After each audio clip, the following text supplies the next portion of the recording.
Former CIA covert operative Mike Baker and retired Green Beret Scott Mann join us now, both friends of the program. Good to see you both. Mike, let's start with you. So this new Tiger team is said to be top tier, right, to consider our response if Russia actually uses a chemical weapon. Tell us how this goes down. Do they war game this out? Well, they do. Ideally, they would have done this before. And I'm sure that they have. I have confidence in certainly in the military and the intel community to be assessing all the various scenarios that could exist.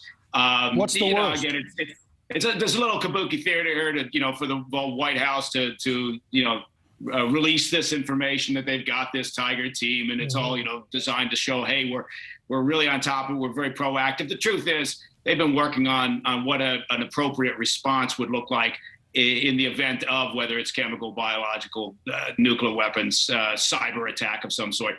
So this is ongoing planning. All right. Colonel, Russia having all kinds of issues with its soldiers. We're seeing that reports that the troops are deserting, that they're turning on each other. There's some of them in a call that was recorded calling it an S show. We're hearing that Putin's ordering deserters to be shot. He's lost 5 or 6 generals. How bad is this for Russia right now? Well, I mean, it's terribly bad in terms of public theater. I mean, the information advantage is definitely Ukraine right now in a way that everything is playing out. I mean, whether that conversation happened or not, it doesn't really matter. It's out there, and that's a very powerful thing. I mean, this is an aspect of unconventional warfare. They are an occupying force. There is a nationally mobilized resistance that is just going to bleed them dry. I mean, this is just the beginning. It may be a long game, but this is what it looks like. And I definitely think the information advantage goes to Ukraine right now. Yeah, Mike, the Ukrainians have pushed troops back farther from Kyiv. I know they're taking back a lot of areas. They took out a Russian warship, as we mentioned today. How do you assess where this war is right now? Yeah, look, the Russians, I mean, we don't need to rely on hard intelligence, which is oftentimes a heavy lift. Just what we're seeing with our own eyes tells us that on pretty much every level, the Russian military and their command structure has gotten things wrong. Whether it's comms, whether it's logistics, whether it's just the overall risk and threat assessment prior to moving in on this invasion. So, where does it go from here? Well, the big question has always remained, what is Putin willing to accept, right? And is he just going to continue and look to break the country, or is in the back of his mind, look, I'm getting to that point where I will create a land bridge to Crimea that I want.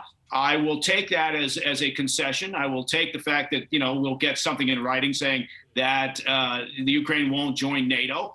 And at that point, he backs off. But think about what that means. Now he's got to get everything out of the country. Now this is going to go on. If people imagine somehow we're going to get a ceasefire and then a negotiated settlement and it's all done and dusted and we can turn and start focusing on some other issue, that's the wrong way to look at this. This is a long-term problem that we're dealing with.